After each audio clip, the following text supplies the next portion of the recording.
Before the Indian Army can think about leaving Bangladesh, 93,000 Pakistani prisoners of war will have to be transported to India. 25,000 of them are here in the Dhaka cantonment getting ready to leave, guarded from possible Bengali vengeance by the men with whom less than a fortnight ago they were at war. The Indian Army's Chief of Staff, General Sam Manekshaw, who's been paying a two-day visit to his troops in Dhaka, says that at the moment some 3,000 prisoners of war a day are being taken out of the country. He hoped that by the beginning of next month the daily average would be 10,000, and that in any case by the 15th of January all of them would be in Indian prisoner of war camps. By that date too, the General said, he would have reduced Indian armed forces here by 25,000.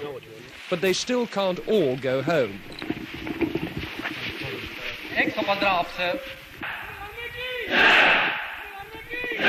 For one thing, they're the only agency in the area capable of seeing that the 10 million Bengali refugees now in India get safely back to Bangladesh.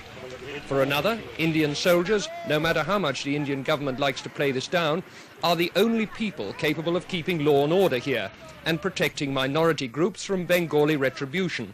In addition, the army is safeguarding the lives of those Bengalis who ran the civil administration for Pakistan. The Bangladesh government is setting up a war crimes tribunal to try Dr. Malik and his colleagues. Will the Indian army be told by Delhi to hand them over?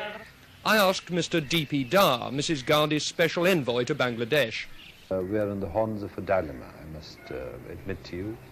On the one hand, we do not want to do anything which is against the norms of international behavior. Nor do we want to do anything, on the other hand, which would even remotely impinge on the sovereign rights of the Bangladesh government and Bangladesh state. What does that mean in practice? Are you going to hand people over to a war crimes tribunal or not? That means, for the time being, that the position is being legally examined. As any victorious army would be, Indian armed forces are now deeply involved for the foreseeable future in the way this new country is going to develop. Richard Lindley, News at 10, Dhaka.